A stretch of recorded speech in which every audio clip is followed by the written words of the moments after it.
오늘 하나님께서 우리에게 주신 말씀은 구약 성경 사무엘상 23장입니다. 구약 성경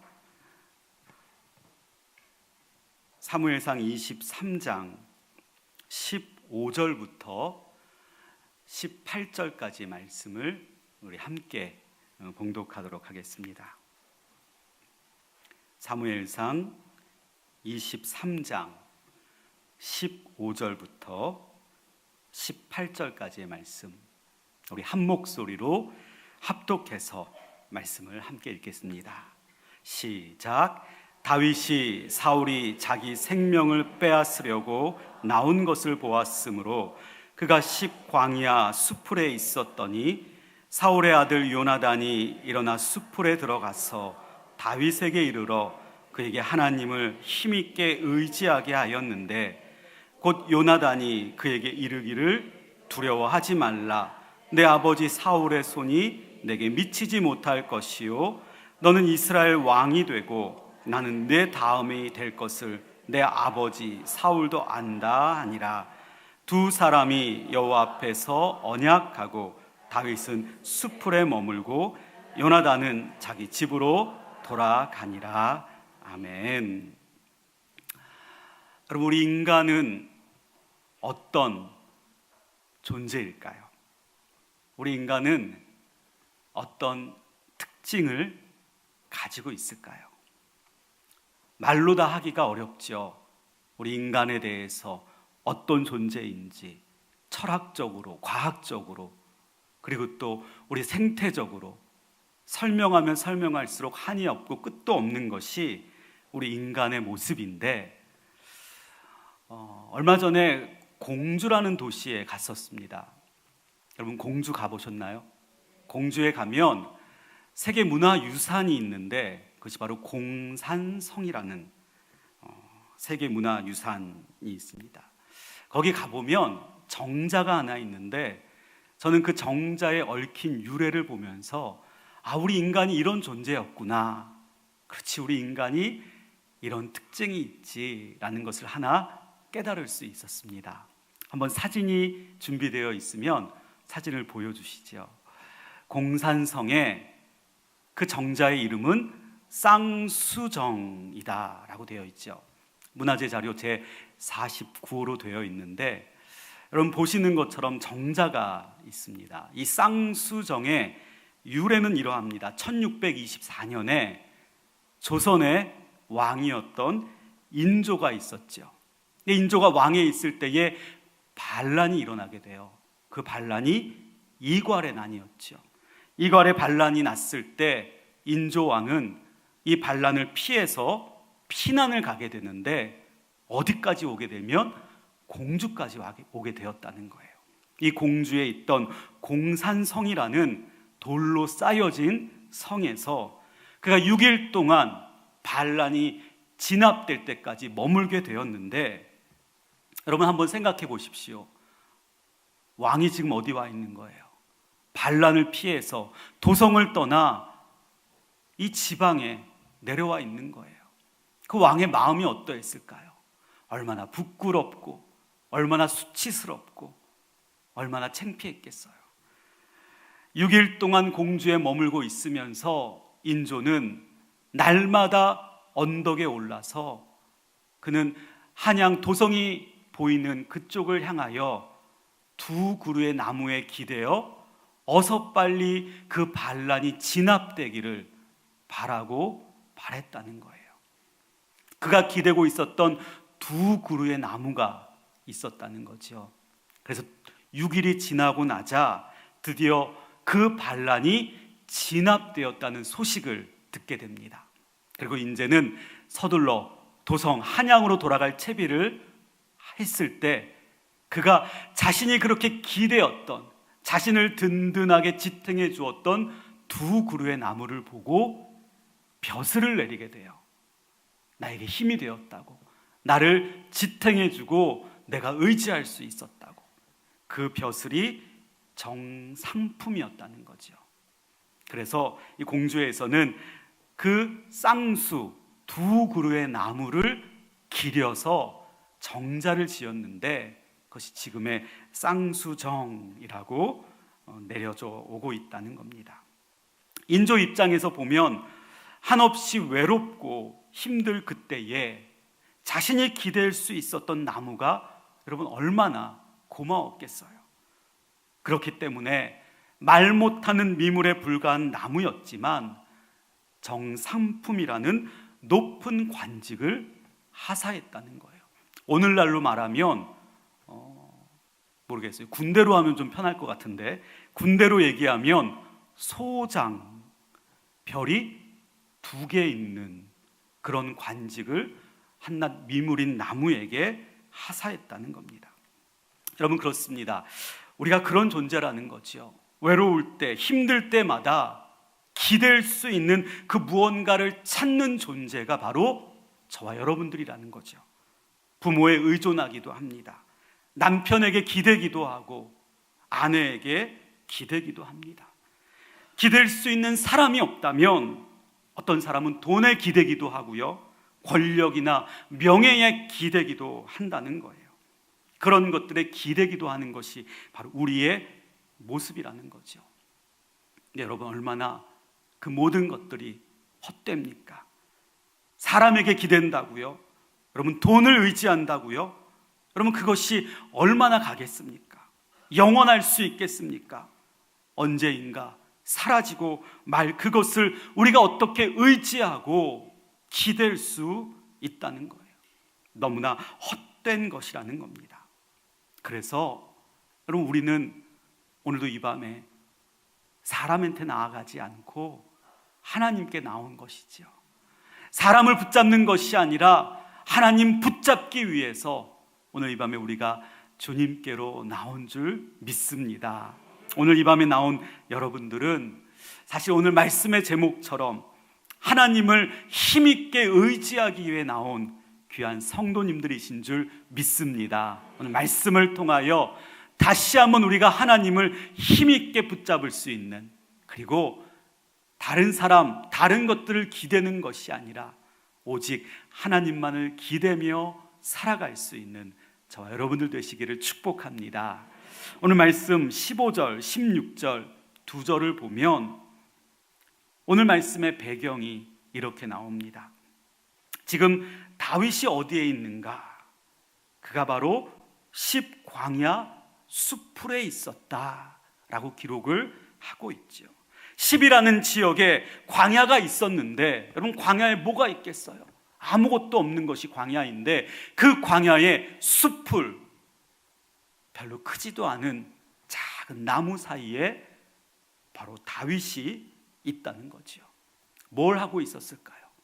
이곳에서 도대체, 이 나무들 사이에서 도대체 다윗이 무엇을 하고 있었을까요? 오늘 말씀을 보면 뭘 하고 있다는 말은 없어요. 그런데 이런 말이 나옵니다. 다윗이 사울이 자기의 생명을 빼앗으려고 나오는 것을 보았으므로 그가 십광야 수풀에 있었다.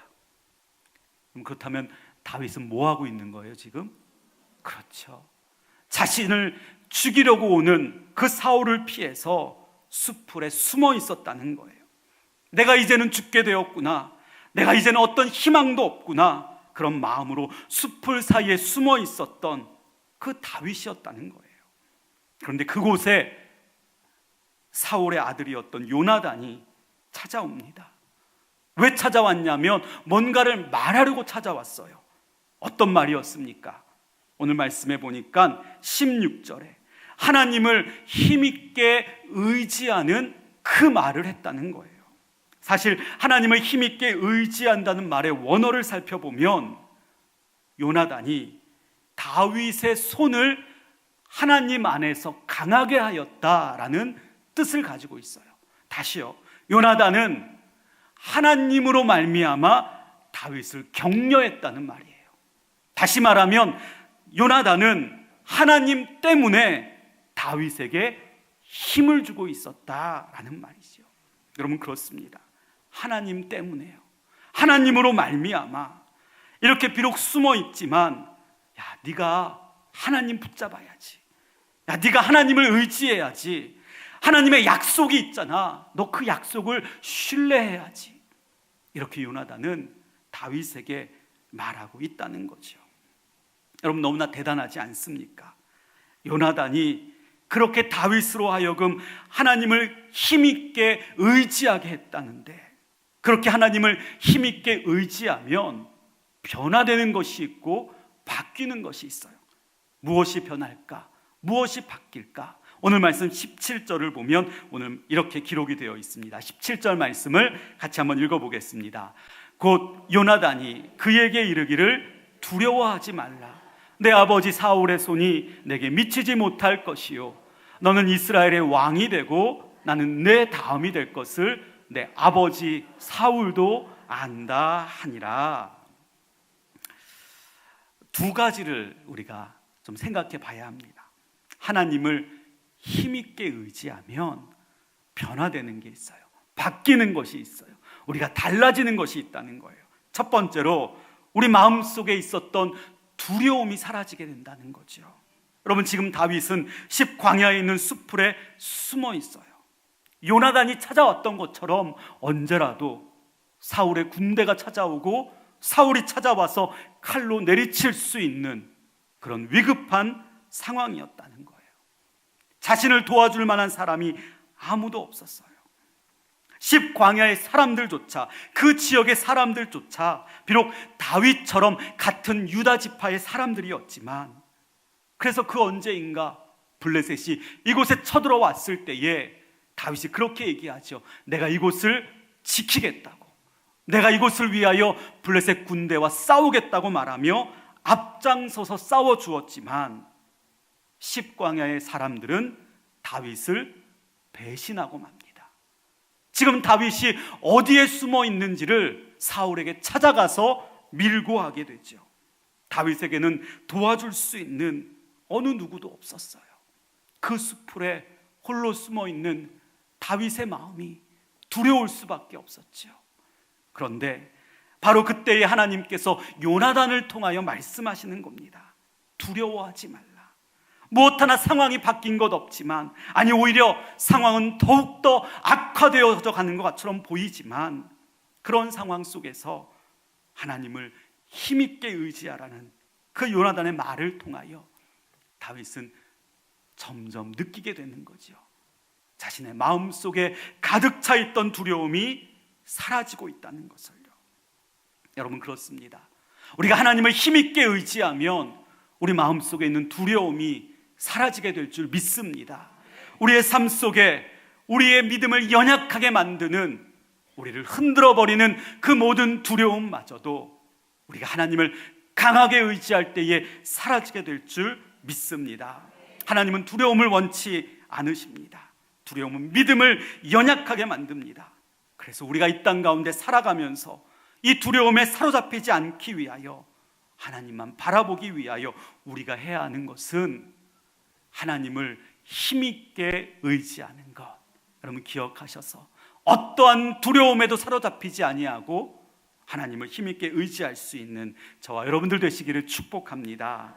두 번째로, 우리 하나님을 힘있게 의지하면 달라지는 것이 또 있어요. 그것이 뭔가, 오늘 17절 말씀을 계속해서 보면 요나단이 이런 말을 합니다. 내 아버지 사울의 손이 내게 미치지 못할 것이다. 너는 이스라엘의 왕이 되고 나는 내 다음이 될 것을 내 아버지 사울도 안다. 여러분, 그렇습니다. 사실 이 상황은 누가 보더라도 이 다윗이 사울의 손에 잡히는 것은 시간 문제다라고 말할 정도였습니다. 이미 전세는 역전되었습니다.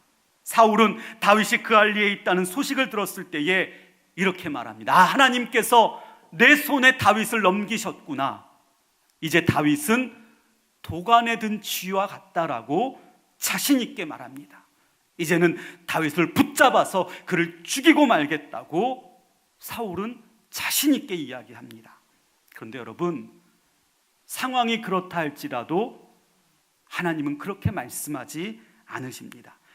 우리가 읽지는 않았지만 14절을 보면 다윗이 광야의 요새에도 있었고 십광야 산골에서도 머물고 있었을 때에 사울이 매일같이 찾아다녔지만 다윗을 찾을 수 없었다고 말씀은 기록하고 있습니다.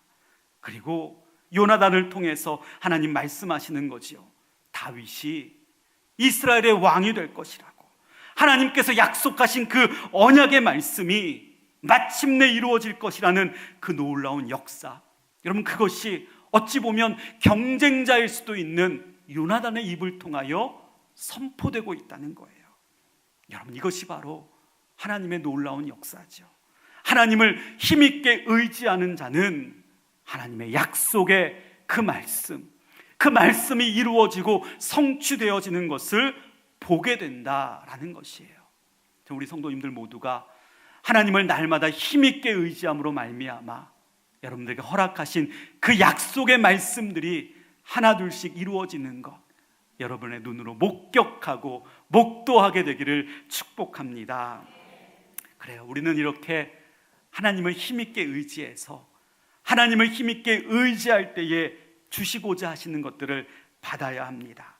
우리 삶을 흔들어대는 그 어떤 두려움도 떨쳐버려야 하고요, 내 삶 속에 어떠한 대적들이 있다 할지라도, 어떤 장애물들이 있다 할지라도 마침내 이루어 주시는, 그리고 마침내 성취하여 주시는 그 하나님의 약속의 그 말씀들을 붙잡아야 한다는 거죠. 그렇게 하나님을 힘있게 의지하기 위해 우리에게 필요한 것이, 오늘 말씀을 묵상해 보면 두 가지가 있습니다. 저는 오늘 이 중요한 것들을 여러분들과 함께 나누고 싶습니다. 물론 요나단처럼 이렇게 다윗을 찾아와서 우리를 권면하고 우리를 위로하고, 야, 하나님을 힘있게 의지해야지라고 말해줄 수 있는 그런 믿음의 사람도 필요하지만, 우리 마음에, 우리 믿음에 이런 모습이 있어야 한다라는 것이죠. 오늘 본문 말씀은 아니지만 사무엘상 23장 1절을 보면 오늘의 사건이 어떻게 시작되었는지를 설명하고 있죠. 우리 1절 말씀을 자막을 통해서, 또 여러분들의 성경을 통해서 같이 한번 읽어보겠습니다. 사람들이 다윗에게 전하여 이르되, 보소서, 블레셋 사람이 그일라를 쳐서 그 타작 마당을 탈취하더이다 하니. 지금 다윗은 그일라에 와 있어요. 그런데 그 땅에 누가 들어온 거예요? 이스라엘의 영원한 적이었던 블레셋 사람들이 침공을 하게 된 거예요. 쳐들어왔다는 거죠. 그래서 지금 블레셋 사람들이 이 땅에 쳐들어왔다는 그 소식을 다윗이 듣게 됩니다. 그러자 그가 무엇을 할까요? 오늘 말씀 2절을 같이 한번 읽어보겠습니다. 2절입니다.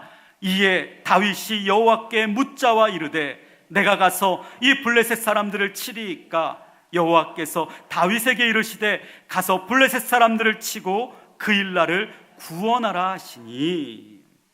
다윗이 뭐래요? 하나님께 물었어요. 하나님의 뜻을 구했다는 겁니다. 그랬더니 하나님께서 말씀하시죠. 뭘 하라고요? 가서 싸우라고요. 블레셋과 전쟁을 벌여서 그들을 치고 그일라를 구원하라 라는 것이 하나님의 말씀이었어요. 그런데 3절을 보니까 반대하는 사람들이 나오죠. 우리 3절 말씀 같이 한번 읽어보겠습니다. 다윗의 사람들이 그에게 이르되, 보소서, 우리가 유다에 있기도 두렵거든 하물며 그일라에 가서 블레셋 사람들의 군대를 치는 일이리이까 한지라. 누가 반대를 합니까? 다윗의 사람들, 다윗의 부하들, 다윗과 함께하고 있었던 그의 가장 믿을 만한 사람들이 반대하는 거예요. 왜요? 지금 우리는 사울에게 쫓겨다니는 처지인데, 지금 우리의 생명을 보존하는 것조차 힘든데, 지금 어떻게 블레셋과 싸워서 그일라를 구원할 수 있겠냐고 그렇게 반대를 하고 있다는 거예요. 사울에게 쫓겨다니는 것만으로도 너무나 벅차다는 거죠. 그러자 다윗이 어떻게 합니까? 오늘 말씀 4절 같이 읽어보겠습니다. 다윗이 여호와께 다시 묻자온데, 여호와께서 대답하여 이르시되, 일어나 그일라로 내려가라. 내가 블레셋 사람들을 내 손에 넘기리라 하신지라. 여러분, 다윗의 사람들은 그 어렵고 힘들 때 다윗과 함께 생사고락을 함께한 사람이었어요. 그들이 반대하면 그들의 말을 들을 수도 있었을 텐데 다윗은 어떻게 하고 있습니까? 다시 여호와께 묻자온대, 다시 하나님께 기도하고 다시 하나님의 뜻을 구하고 있다는 거죠. 그리고 하나님의 말씀이 들려오자 그는 두말하지 않고 하나님 말씀에 순종하여 블레셋과의 전투에 나서게 됩니다. 그러자 어떻게 됩니까? 그 전투에서 승리하게 되었다는 거예요. 여러분, 우리가 하나님을 힘있게 의지하고 싶다고 말은 하지만, 그러나 우리가 정말로 하나님을 힘있게 의지하고자 한다면 이런 다윗의 아름다운 믿음의 모습이 있어야 한다는 거예요. 어떤 거요? 하나님께 묻고 또 묻고 하나님께 기도하고 또 기도할 수 있는 모습이 있어야 한다는 겁니다. 내가 힘이 있어도, 내가 능력이 있어도, 내가 지혜와 지식을 갖추고 있어도 나를 의지하거나 내 주변의 사람들의 말을 따라가는 것이 아니라 오직 하나님 앞에 나아가서 하나님께 구하고 하나님께 간구하고 하나님의 뜻을 구할 수 있는 그런 믿음의 모습이 있어야 한다는 것입니다.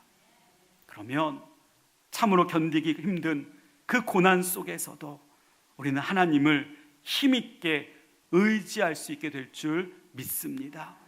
다윗과는 반대로 여러분, 사울의 이야기를 보면 사울은 하나님께 묻지 않아요. 하나님께 구하지 않아요. 다윗이 그일라에 와 있다는 소식을 듣게 되자 사울은 야, 하나님이 나에게 주셨구나, 그렇게 자기 스스로 이해를 합니다. 그것이 바로 다윗과 사울의 분명한 차이였다는 거죠. 저는 우리 모든 성도님들에게 다윗과도 같이 주변 사람들이 뭐라 해도, 내 경험과 내 지식이 뭐라고 말해도 주님 한 분만 바라보며 하나님께 간구하고 기도하며 하나님의 뜻을 구할 수 있는 믿음의 사람들 모두가 되시기를 축복합니다.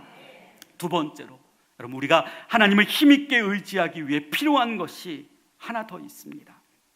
오늘 말씀의 배경이 십광야였다 그랬어요. 그 광야의 수풀에 다윗이 숨어 있다고 말했습니다. 그런데 다윗이 요나단을 통하여 하나님을 힘있게 의지하자 그가 한 것이 있어요. 오늘 본문 말씀에는 없지만 시편 54편으로 넘어가 보면 시편 54편의 부제 제목이 이렇게 달려 있습니다. 십사람이 사울에게 다윗이 숨어 있는 것을 밀고 하는 그때에, 다시 말하면 다윗은 숲풀 사이에 숨어 있고 그 땅의 주민들이 사울에게 찾아가서 다윗이 이 땅에 저 숲풀 아래에 숨어 있습니다라고 그 밀고 하는 그 어려운 순간에 다윗이 노래를 지었고 시를 지었고 노래를 부르고 있다는 거예요. 시편 54편 6절을 여러분들과 함께 읽고 싶습니다. 6절 말씀 같이 읽겠습니다. 내가 낙헌제로 주께 제사하리이다. 여호와여, 주의 이름에 감사하오리니 주의 이름이 선하심이니이다. 지금 숨어 있는데 다윗이 뭘 하고 싶다는 거예요? 낙헌제.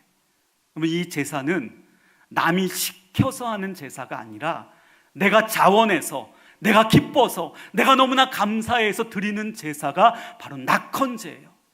다윗은 그 숲풀 사이에 숨어 있지만 하나님을 힘있게 강하게 능력으로 의지하게 되자 내가 내 힘으로 하나님께 감사의 제사를 드리고 싶다고 이렇게 노래하고 있다는 거예요. 여러분, 그렇습니다.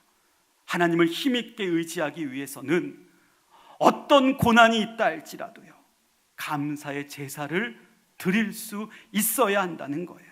아직 상황은 해결되지 않았지만, 문제는 아직 풀려지지 않았지만, 그럼에도 그 순간에 내 입술에서는 하나님 감사합니다, 그렇게 고백할 수 있어야 한다는 겁니다.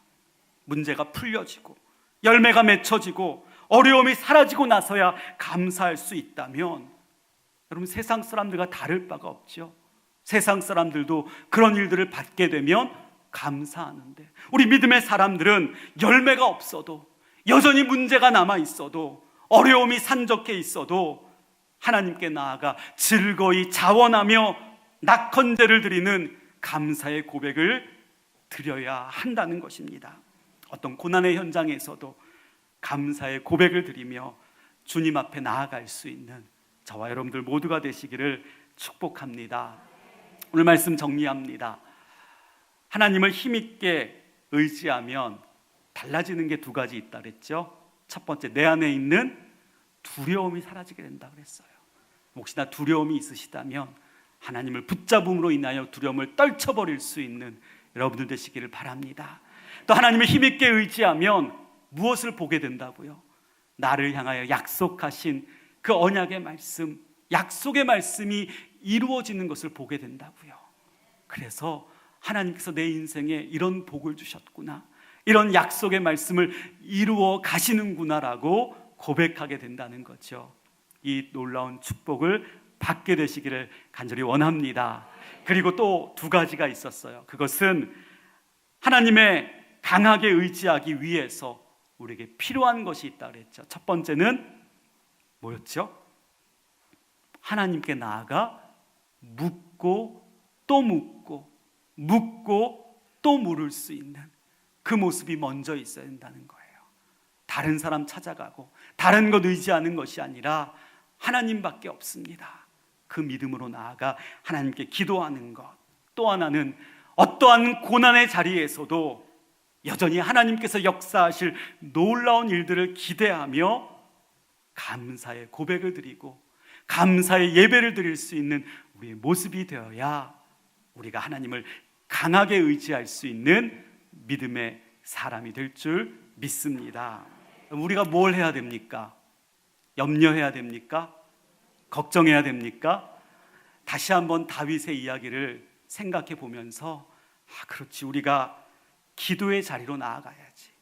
하나님께 기도하고 또 기도해야지. 아직 문제가 다 해결되지는 않았지만, 어쩌면 악한 자들의 방해가 더욱더 기승을 부리는 것 같지만, 그러나 우리 마음속에 우러나오는 감사의 고백을 드릴 수 있을 때에, 그러면 우리 하나님께서 약속하신 대로, 말씀하신 대로 우리 교회를 하나님을 기쁘시게 하는 교회로, 그리고 세상을 아름답게 하는 교회로 반드시 세워주실 줄 믿습니다.